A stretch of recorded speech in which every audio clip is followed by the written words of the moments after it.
So, ayan mga mare ha.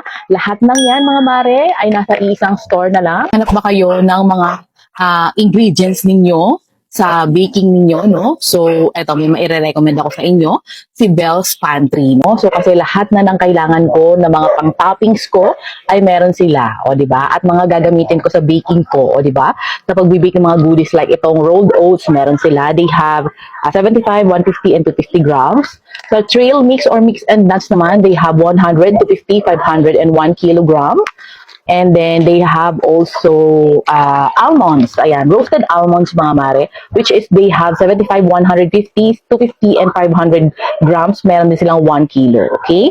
Ayan. And then they have pumpkin seeds. Sa pumpkin seeds, 75, 150, 250, and 500 500 grams and 1 kilogram. Meron sila yan. Ha? Ayan, ito masarap ito papakin.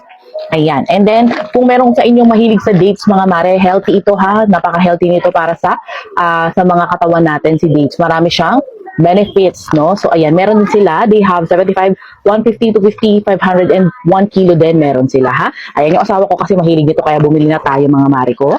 And then, they have walnuts also. Kung kayo ay nagbe-bake ng banana bread, ganyan. Ito, pwede yan ninyong i-check out din to. Ha, they have cashew also. Pwede nyo rin i-check out yun. Ha, ayan. Walnuts natin, ayan. O, diba, they have 150 grams, 250, 500, and 1 kilo. At meron din 75 grams. So, ayan mga mare ha. Lahat ng yan mga mare ay nasa isang store na lang. Kaya naman check out nyo na. Ilalagay ko dito yung link mga mare para makapag-check out kayo ng ating mga goodies na ito ha. Ayan, check out na.